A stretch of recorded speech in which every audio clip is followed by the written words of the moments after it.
हर हर महादेव। जय श्री कृष्णा। दोस्तों, आज हम बात करने जा रहे हैं भगवान श्री कृष्ण के पावन पर्व की, जिसे हम लड्डू गोपाल की छठी कहते हैं। यह उत्सव जन्माष्टमी के छठे दिन से बड़े हर्ष और उल्लास से मनाया जाता है।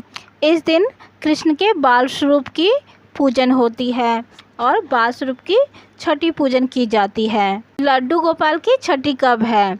दोस्तों, इस बार जन्माष्टमी 2 दिन की पड़ी थी, तो जिन्होंने 15 तारीख को लड्डू गोपाल का जन्म उत्सव मनाया है तो वो 20 तारीख को लड्डू गोपाल की छठी मनाएंगे, और जिन्होंने 16 तारीख को जन्म मनाया है तो वो 21 तारीख को लड्डू गोपाल की ठीक 6 दिन बाद लड्डू गोपाल की छठी मनाएंगे। श्री कृष्ण की जन्माष्टमी भाद्रपद मास की अष्टमी तिथि को मनाई जाती है। जन्माष्टमी के छठे दिन यानी षष्ठी तिथि को भगवान के बाल स्वरूप की छठी के रूप में मनाया जाता है। तो इसलिए 2025 में जन्माष्टमी 16 अगस्त को होगी, 16 अगस्त को थी, और इसकी छठी होगी 21 अगस्त को।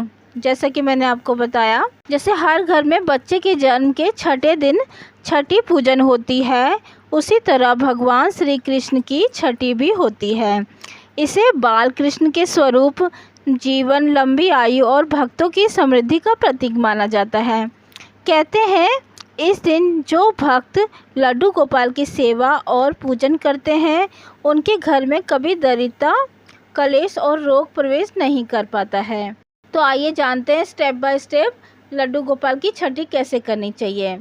प्रातःकाल स्नान करके संकल्प लेना चाहिए। सुबह स्नान करके साफ सुथरे वस्त्र पहने, पूजा स्थल को गंगा जल से पवित्र करें। लड्डू गोपाल को स्नान कराएं। सबसे पहले गंगा जल से स्नान कराएं, फिर दूध से, दही से, घी, शहद और शक्कर से पंचामृत स्नान कराएं। इसके बाद उन्हें फिर से स्वच्छ जल स्नान कराएं। साफ कपड़े से पोंछ दें और साफ कपड़े पहनाइए। श्रृंगार और पालना की तैयारी कीजिए। भगवान को सुंदर वस्त्र पहनाएं।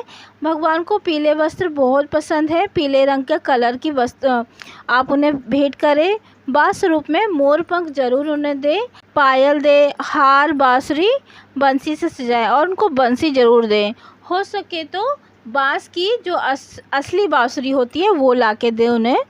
पालना सजाकर उसमें लड्डू गोपाल को विराजमान करें।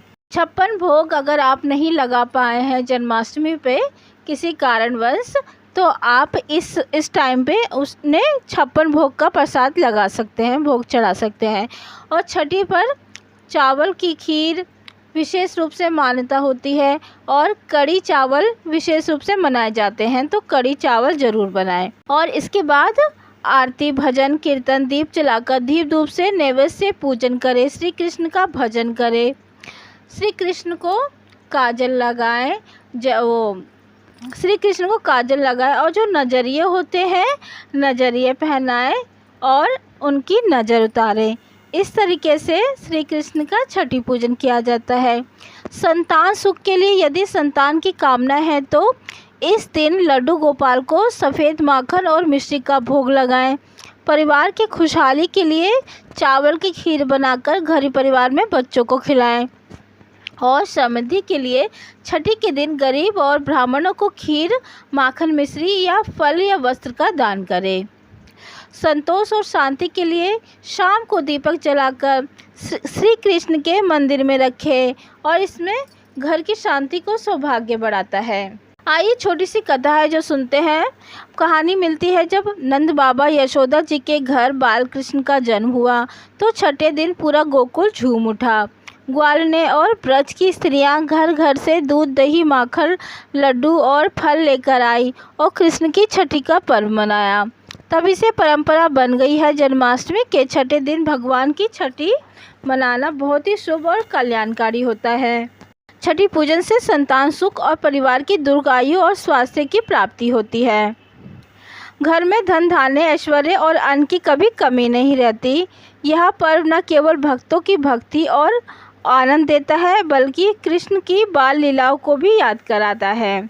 तो दोस्तों, लड्डू गोपाल की छठी का यह पर्व केवल एक धार्मिक उत्सव नहीं है बल्कि आनंद और सुख समृद्धि का भी प्रतीक है। इस दिन यदि श्रद्धा से लड्डू गोपाल का पूजन किया जाए तो भगवान स्वयं अपने बाल स्वरूप में आकर भक्तों को आशीर्वाद देते हैं। तो आप भी इस बार लड्डू गोपाल की छठी अवश्य मनाएं और अपने जीवन को कृष्ण कृपा की ओर लेके जाएं। तो ये थी वीडियो श्री कृष्ण की छठी की पूजन की। आप बताइए वीडियो कैसा लगा। वीडियो अच्छा लगा तो चैनल को सब्सक्राइब करना ना भूलें, बेल आइकन ज़रूर दबाएं और कमेंट में लिखें हर हर महादेव, जय श्री कृष्णा, राधे राधे।